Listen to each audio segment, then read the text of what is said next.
Okay, we'll get things started. I'll call to order the March 14th, 2024 Subdivision and Development Appeal Board meeting. I am Andre Jane Andrea, and I will be the chair of the meeting. All questions and comments should be directed through the chair. We'll start by introducing the board members. To my right, please. Councillor Tanya Faubert. Audrey Rogers. My name is Christophe Breyer. At this time, I'll ask the administrative staff to introduce themselves. Sarah Jones, SDAB Clerk. Cheryl Hyde, SDAB Clerk. Ben Stiver, SDAB Clerk. Harry Schneider, Senior Development Planner. Jarrett Cloney, Development Officer. Okay. Thank you. To the board and administration, are there any additions, deletions, or changes to today's agenda? I move that the board approve the agenda as presented. All those in favor? Carried. Any additions, deletions, or changes to the record of proceedings for the January 19th, 2024 meeting? I move that the board approve the record of proceedings for the January 19th, 2024 Development Appeal Board meeting. All those in favor? This time we'll announce the appeal by the applicant of a decision made by the Development Authority to refuse development permit application PL 2023-0327 for construction of a detached dwelling with accessory dwelling unit with a variance to a water body setback and rear yard setback at 1004 3rd Avenue. Will the applicant please approach the podium and introduce themselves?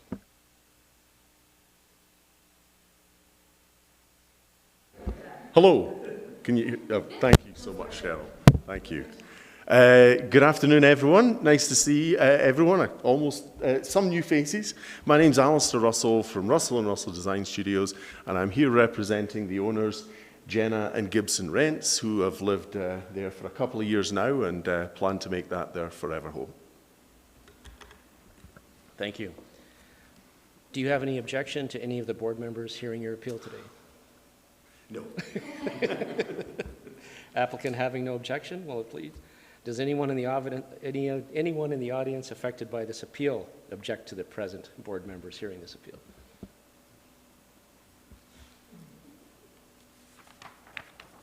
Bear with me for a second here. I'll outline the hearing process and then we'll get going with the submissions at that time. First, the development officers will make a presentation, followed by an opportunity for the board to ask questions for clarification.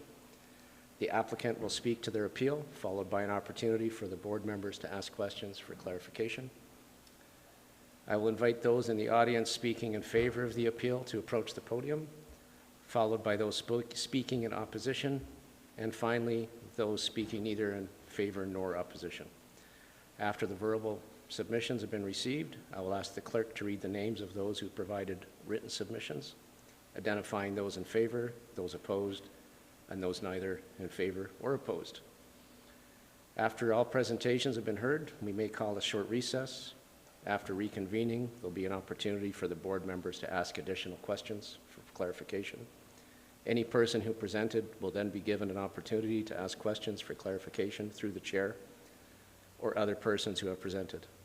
An opportunity for closing comments will follow, first from administration, then from the applicant, and finally from any other party who has presented. I will then ask if those who presented feel they've had a fair hearing. Lastly, I'll conclude the hearing.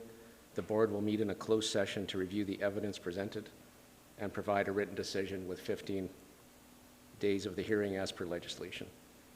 Does the applicant have any concerns with the process as outlined? Would you like me to repeat that again? No, okay. Does anyone in the audience have any concerns with the process as well? Okay. Presentations. Jarrett Cloney, please proceed with your presentation.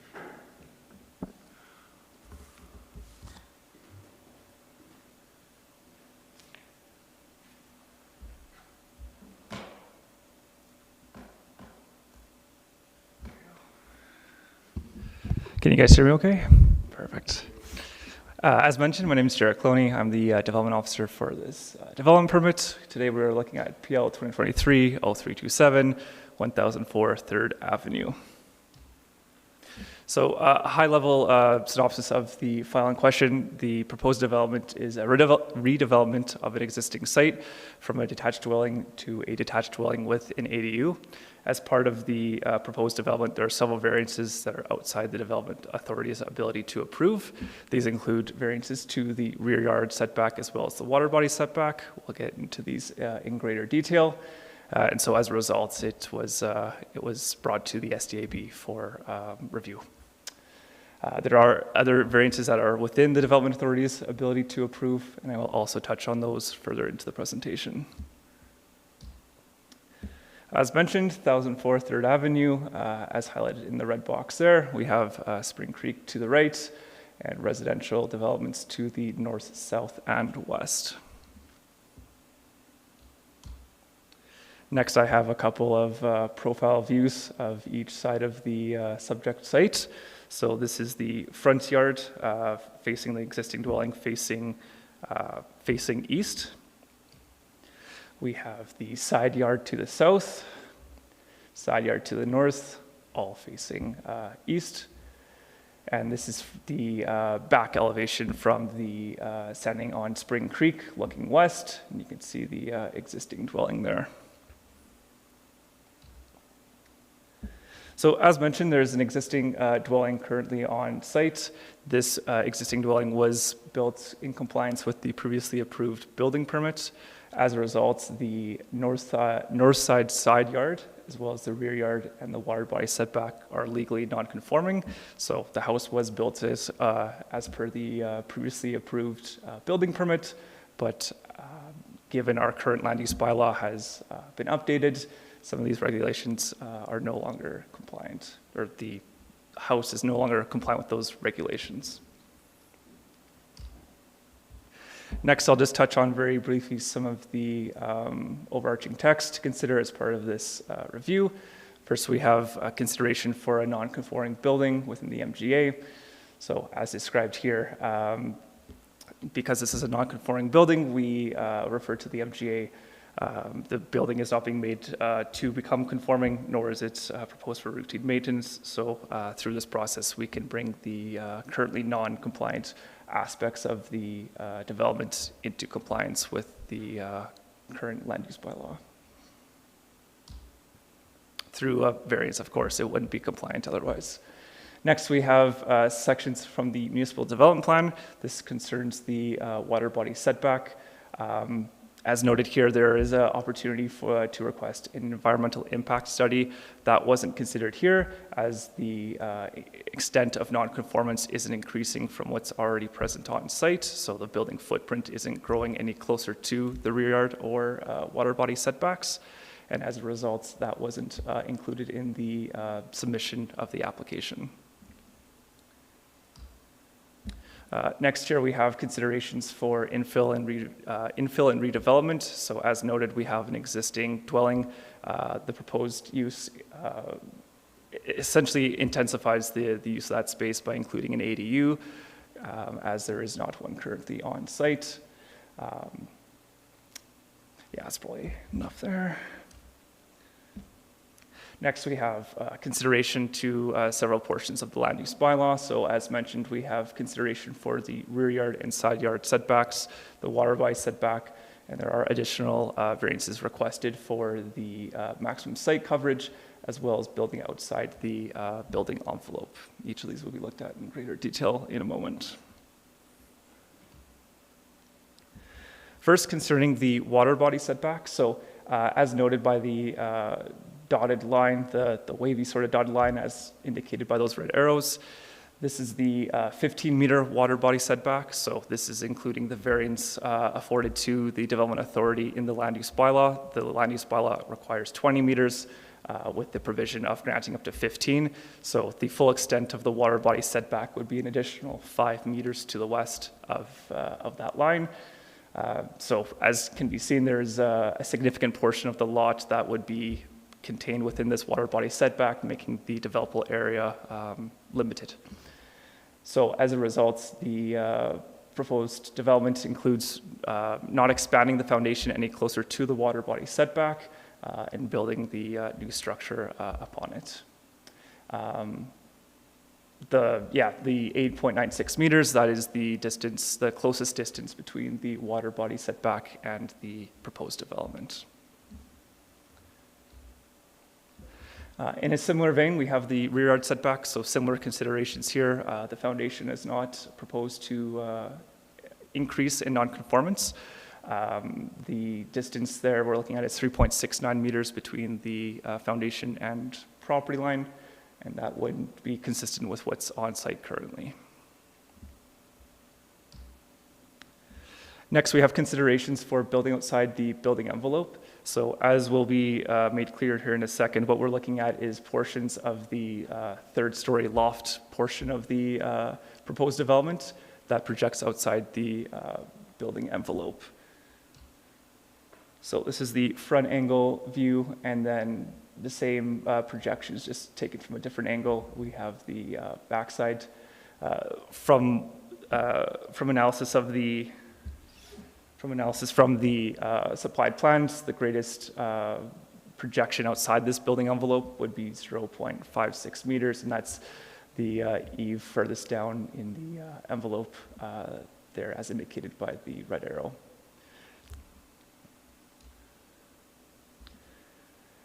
So, as mentioned, the first two variances to the water body setback and the rear yard setback are outside of the development authority's ability to approve. They are greater than 10%. These items, the next four items I'm going to discuss, are within the development authority's ability to approve. The first is the side yard setback. So we're off 7 centimeters from what is required for an R1 district, of 1.5 meters in the side yard. And this variance would only span a portion of the proposed dwelling rather than the entire length.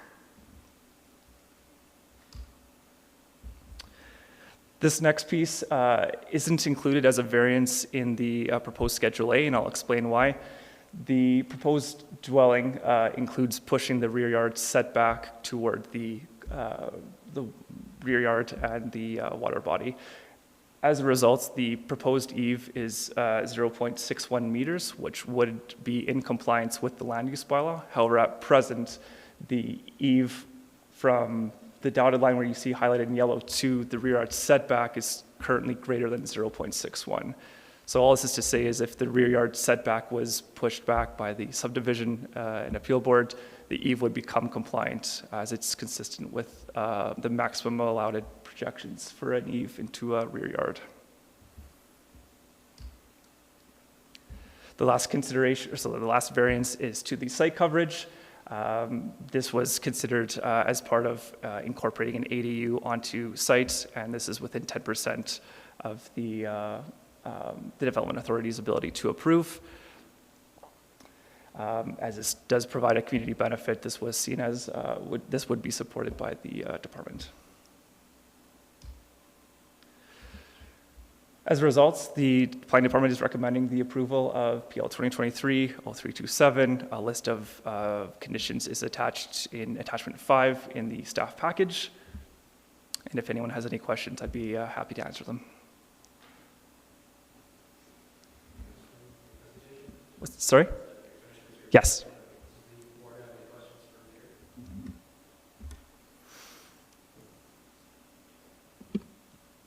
So, through you, Mr. Chair, I have a couple of questions with respect.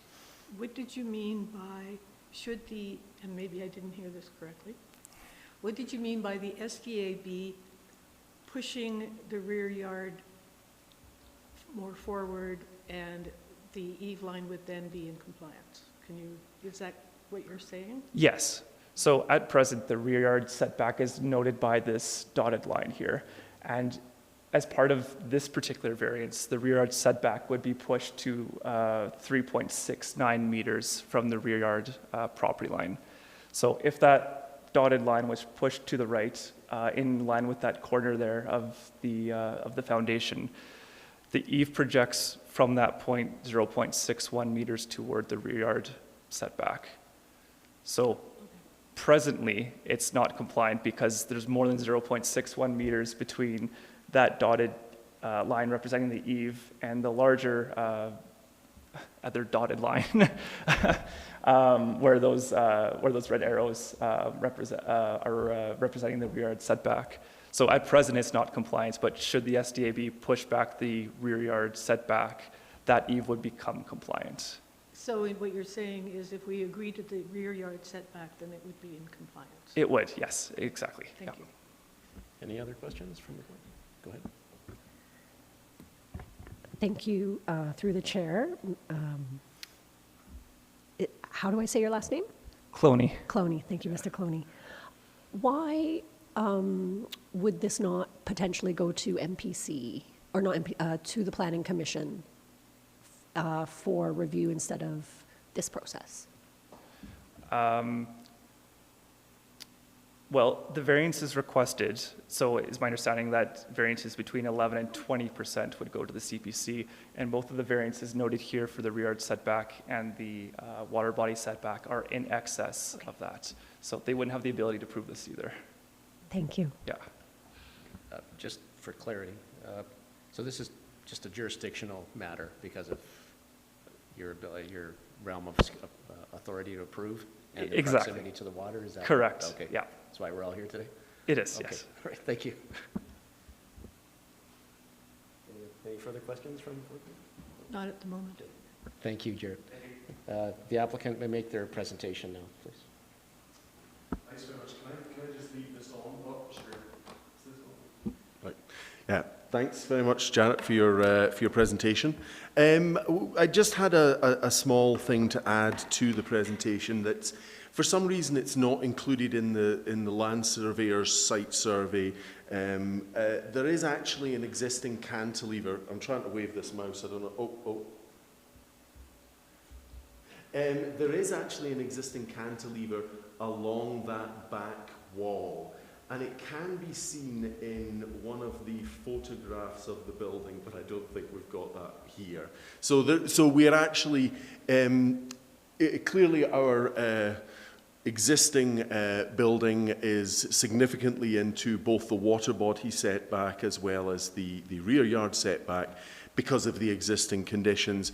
And the small point I'm making, in addition to what Jared has already explained, is that we're actually removing a 2-foot cantilever from that back section of the building. So we're making matters just slightly better. So I hope that's a positive. And of course, the other purpose in doing this is to create a better quality home for Jenna and Gibson, but also to add an accessory dwelling unit. And we're excited to be able to do that with the extra site coverage that we're requesting, and the variances to the existing foundation that will allow us to build a house that's big enough to be not only a home for a local family, but also a potential accessory dwelling unit for Canmore. So we're really happy about that, and great to be working on a nice house that's quite so lovely and close to the creek, even if it's slightly out with the current bylaws.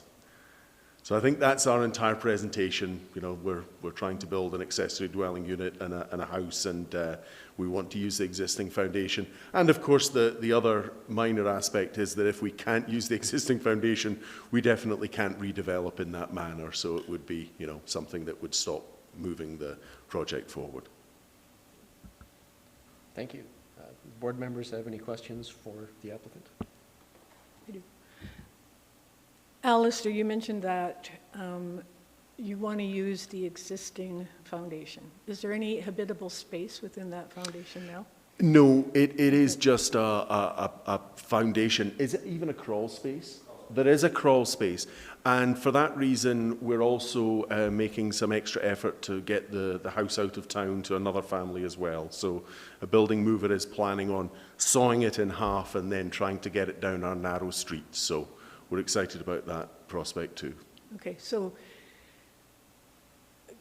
hopefully this doesn't offend you or the family, but so you're decided then that the rear yard and the water body setback is less important than, say, moving the building forward?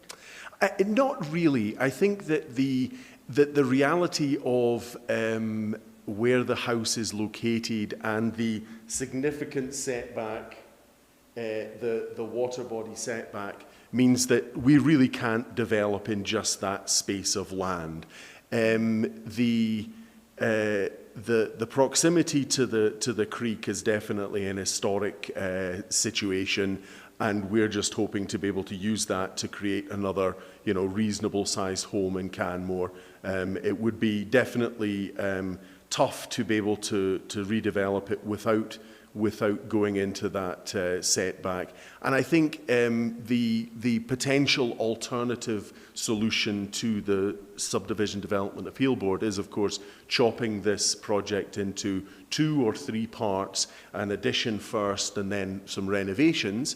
And that would allow us to do make these changes without having to ask for this level of permission. So I think it's the fact that we're doing it in one step is the thing that's requiring this. And the reason for that is that if we do it in 2 or 3 steps, it's going to be more expensive, and therefore the likelihood of an accessory dwelling unit being included in the development will significantly decrease.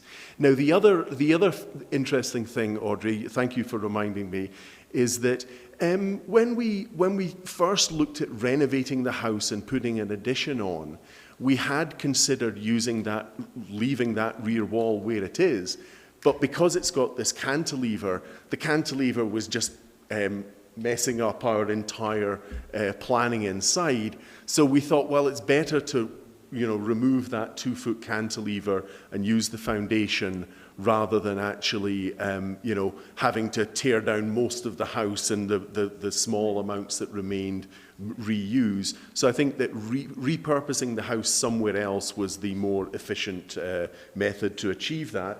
I do want to briefly go to the photograph. There's the photograph that Jared showed us, and I think you can't really see, but the back of the building, I really can't see it, I'm afraid. The back of the building does have a large cantilever over almost the entire length, which I think is a very unusual situation because it's certainly beyond the maximum size a projection would be allowed to be. So that'd be another variance if we went a different route. So again, through the chair, if I may. What year was the original house built? 94? Thank you. Any further questions for Mr. Wilson? Okay, thank you. Thank you. Is there anyone in the audience who wishes to speak in support of the appeal? I have to ask.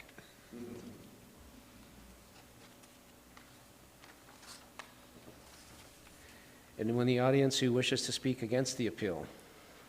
Anyone in the audience who wishes to speak in a neutral position? Have we had any written submissions been received in addition to the contained in the appeal package? Yes, we received one written submission in favor of the appeal from Carmen Velasquez and Jeju Vargas, and they are owners of 1002 3rd Avenue.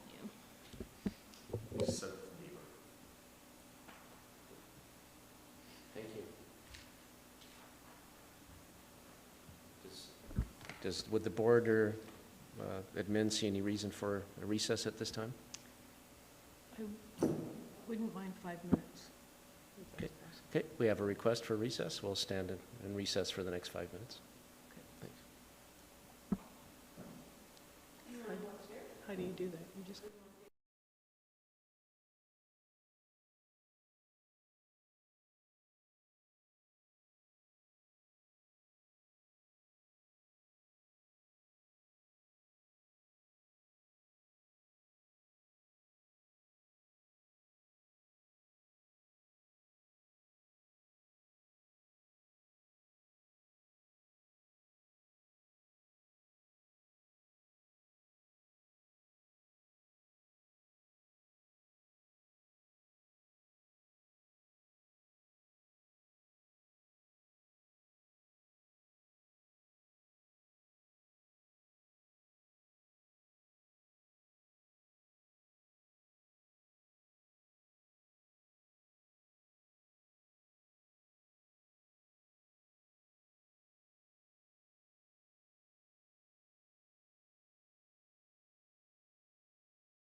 There is, the drawings show the width of the driveway at 7.5 meters right to the street.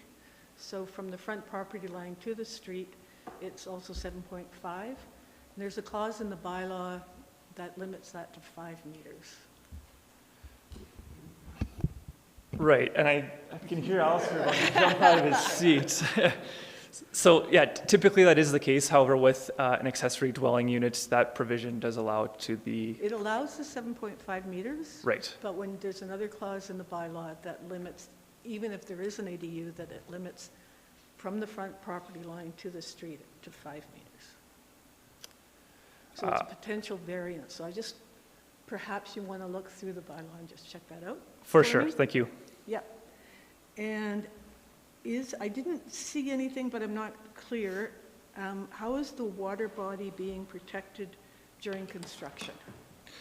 Yeah, so the idea being that, so there's a couple ways. One, in the very practice of potentially supporting such a variance, as I mentioned, the extent of nonconformance isn't expanding. So that would mean that there wouldn't be an additional growth in the footprint toward the water body I'm setback. asking during construction. Yes, yeah.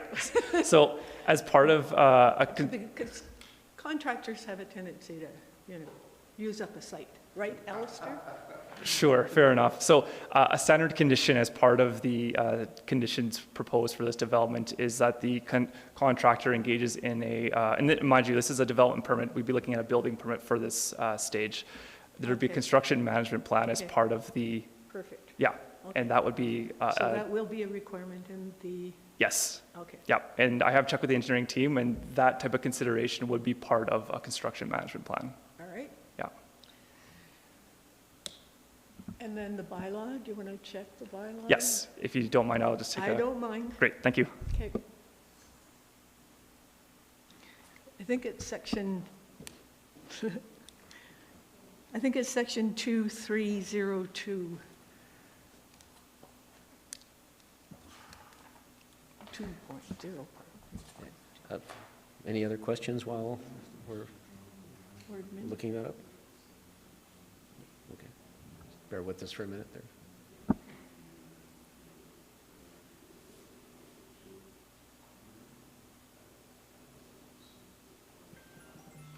Uh-oh.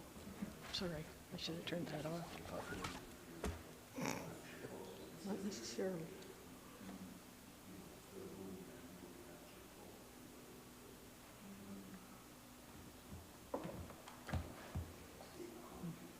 Okay, turn this on.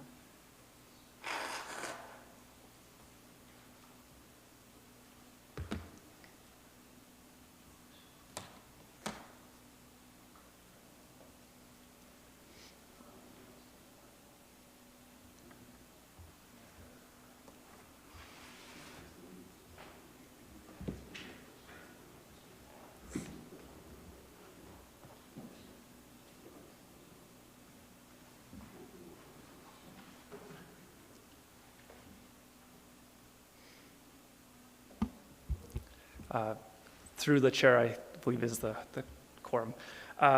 So concerning the concerns of the driveway width at the property line, I want to reference section 2.3.0.1, letter F of the land use bylaw.